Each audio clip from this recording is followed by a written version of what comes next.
Sebelum kita guna alat pemadam api ni, kita kena tahu dulu alat pemadam api ni boleh guna atau tidak boleh guna. Setiap alat pemadam api dia ada pressure gauge dia. Okey, kalau jarum dia tunjuk ke hijau, dia boleh guna. Kan kalau jarum dia ke merah, mungkin pressure dia dah tak ada dah dalam. Kalau contohlah yang ni kabur, dia punya pressure gauge dia kabur. Kita ada satu cara lagi, kita terbalikkan. Atau kita akan dengar bunyi pasir jatuh. Itu menandakan dalam ni boleh guna lagi. Konsep penggunaan fire extinguisher ni ada alat pemadam api ni adalah PASS, PAS. Okey, P yang pertama kita pull. Tarik safety pin ni.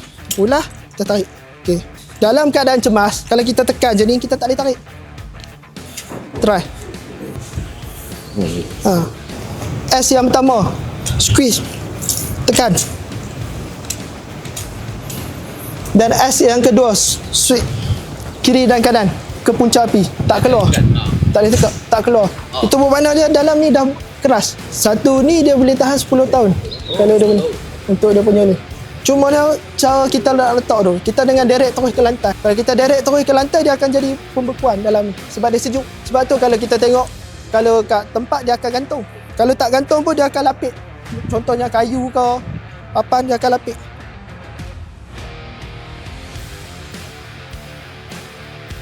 Kalau kita nak memadam menggunakan alat memadam api di tempat confined space. Masuk confined space ni adalah tempat yang tertutup dan tempat yang terbuka. Andai kata kalau di dalam bilik kalau kita untuk menggunakan alat memadam api, pastikan pintu berada di belakang kita. Sebab apa? Kalau kata kita menghadap pintu, okey, ataupun kita menepikan pintu di tepi. Apabila kita memadam menggunakan alat memadam api, ruangan tu akan penuh dengan keadaan debu. Okey, apabila dalam keadaan macam tu, kita terpinga-pinga di mana laluan keluar. Jadi itu boleh menyebabkan risiko pada diri kita sendiri daripada segi udara. Dan pastikan pintu betul-betul boleh lalu. Jangan kita tengok pintu, kita tak try buka lagi. Alright, tu yang pertama. Kalau kata di tempat yang terbuka, kita perlu tengok asap ataupun udara. Senang saja. Kalau kata ada api, kita boleh tengok arah asap. Jawapannya adalah kita perlu duduk arah bukan berlawanan, arah yang sama. Maksudnya angin dekat sana, kita kena duduk arah sini, bukan duduk arah sana. Sebab apa? Kalau kita berlawanan dengan angin, apabila kita tembak debu tu tak sampai dekat punca api. Sebab apa? Angin akan tolak. Okey, apabila kita duduk arah yang sama, apabila kita tembak, pancutan ataupun jarak tu boleh jadi jauh. Dia jarak dia 3 ke 5 meter. Jarak dia semburan. Apabila ada angin, dia boleh pergi. Kita menggunakan teknik melemaskan. Yang penting, apabila berlaku sesuatu kebakaran, dalam mindset kita jangan panik. Itu saja. Andai kata untuk membuat pemadaman, walaupun dia macam ni, apabila berlakunya suatu kebakaran, automatik elektrik akan terputus betul dalam keadaan gelap. Okey, walaupun dalam keadaan gelap, kita akan tengok cahaya. Apa? Api. Okey, kalau kata untuk memadam, tak perlu menyerap. Kita perlu pergi tembak macam tu. Tetapi kalau untuk menyelamatkan diri daripada tempat yang terbakar, asap yang penuh, kita boleh merangkak. Sebab apa? Sifat asap dia adalah ringan, dia terapung. Dalam masa 1 ke 2 jam, dia masih lagi ada di bawah tu satu ruangan udara dia panggil. Ruangan udara, mana kita menyerap salah satu, kita nak tengok di mana jalan keluar. Macam mana kita nak tengok jalan keluar waktu dalam keadaan gelap? Iaitu kalau kita menyerap, kita akan nampak cahaya. Dia perasan tak kenapa setengah pintu dia bawah tu dia ada ruang. Dia tak tutup habis. Sebab apa? Sebab itulah. Ya. Mana apabila nampak je cahaya, pergi je kat sana.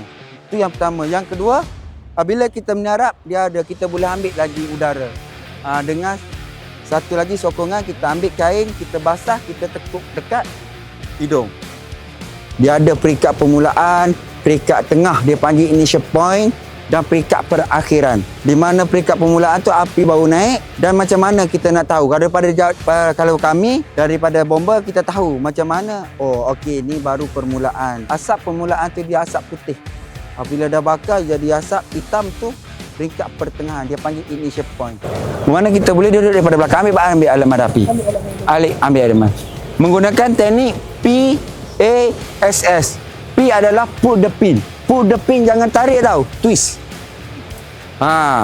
Kalau korang tarik, tak akan putus. Dia twist je. Okey. Duduk di belakang api. Ambil dulu jarak dalam keadaan 3 ke 4 meter. Okey. Daripada sini, alright. Tekan. Tekan habis. Okey, sweep. Sweep. Lagi, sweep. Kiri kanan. Okey dah. Alright. Memasak daripada awal, kita ambil daripada jauh, kita masuk. Alright. Sebab apa kita kena membelakangkan api? Tengok, kalau kata kita duduk sebelah sana, apa yang berlaku? Kita tembak, mesti kita lari. Sebab apa? Debu ke? Alright. Terlebih dahulu saya ucapkan terima kasih kepada pihak Bombo Sungai Buloh, terima kasih kepada Cik Rozaini, Cik Afiq, Cik Hazim dan anggota-anggota lain lah yang sudi menerima kami.